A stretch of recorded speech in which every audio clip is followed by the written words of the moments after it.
Hello again, what's up? This is John coming at you from Kawila Motors. And if you're looking at this video, if you're staring at this picture, you're like me and you're mind blown that Electromotion Official finally today, after a year, has come out with this Escape X, announcing it as a production model.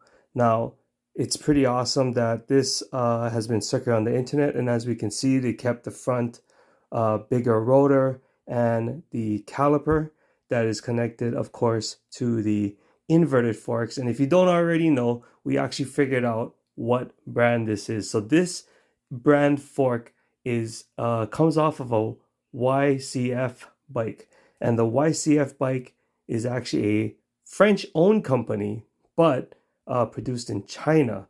So a lot of people are probably gonna say, "Oh, it's China this, China that," but they've YCF is a very high quality bike sold here in the US as well. And yeah, I mean, that's just the fork component. It's a 35 millimeter fork, so the stanchion is a little bit smaller and therefore should be a little bit lighter rather than the tech forks that we used for our Escape X or hybrid enduro bike here in Hawaii. Now, of course, as we talked about before, you can see the bracing that will be added to the Escape X frame, and that's for added stability when you have a longer fork with a different rake angle here. So that's pretty important when it comes to the structure. Now, moving on, the drivetrain of the bike looks the same. It's really hard to see if the shock that we're going to get with this bike is an upgraded shock like the one we saw in the TKO for the prototype, the Spencer Wilton bike. That one had a reservoir on it, and hopefully that shock is still on the bike. It felt amazing. It made a world of difference compared to a trial setup on the fork. And then also, as we've also talked about, this is more of an enduro bike. So with the front and rear tires being Michelin's, they went with the medium enduro knobby, and it's a 120/90/18, which does fit perfectly without shaving knobs.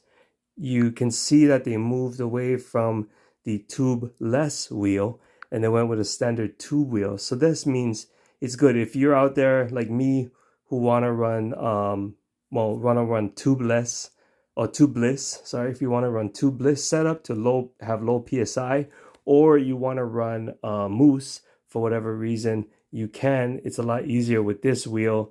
You're not drilling into the tubeless, super expensive high-end wheel and crying while doing so.